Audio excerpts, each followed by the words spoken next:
கர்த்தருடைய பரிசுத்த நாமத்துக்கு ஸ்தோத்திரம். பிரியமானவர்களே, இந்த 195ஆம் நாளுக்கான விசுவாச அறிக்கை, அது உபாகமம் 2ஆம் அதிகாரம் 31ஆம் வசனம். அப்பொழுது கர்த்தர் என்னை நோக்கி, இதோ சீகோனையும் அவன் தேசத்தையும் உனக்கு ஒப்பு கொடுக்க போகிறேன். இது முதல் அவன் தேசத்தை வசப்படுத்தி சுதந்தரித்துக்கொள் என்றார். ஆமென். பிரியமானவர்களே, இந்த ஆசீர்வாதம் கர்த்தருக்கு கீழ்ப்படிந்து நடக்கும் பொழுது இதை ஆண்டவர் நமக்கு தருகிறார். சுதந்தரிக்கும்படியான பாக்கியம், அதாவது தேசத்தை சுதந்தரிக்கும்படியான கிருபை. ஒருவேளை நீங்கள் உங்கள் சொந்த ஊருக்கு சென்று அடையலாம், உங்கள் சொந்த குடும்பத்தை நீங்கள் ஆதாயப்படுத்தி கொள்ளுகிறவர்களாய் இருக்கலாம்.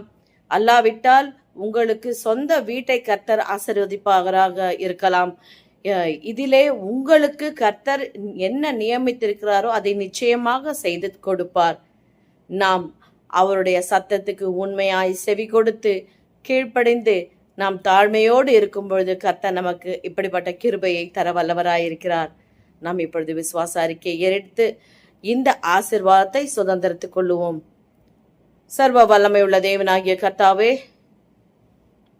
தகப்பனும் தாயும் கைவிட்டாலும் எங்களை சேர்த்து கொள்ளுகிறவரே, எந்த சூழ்நிலையிலும் எங்களை விட்டு விலகாமலும் கைவிடாமலும் இருக்கிற தேவனாகிய கர்த்தாவே, இப்படிப்பட்ட சுதந்திரத்தை ஆண்டவரே நீர் எங்களுக்கு தந்ததற்காக நன்றி. ஆண்டவரே, எந்த எல்லையிலே நாங்கள் எதை சுதந்திரிக்க போகிறோம் என்று ஒவ்வொருவரோடும் நீர் தனிப்பட்ட முறையிலே இடைப்படுகிறீரோ அதை நிச்சயமாய் அந்த ஆசீர்வாதத்தை நாங்கள் பெற்றுக்கொள்ள போகிறோம்.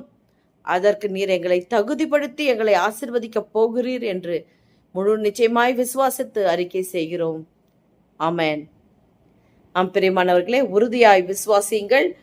கர்த்தர் தரும் சுதந்திரத்தை பெற்றுக்கொள்ளுங்கள். God bless you.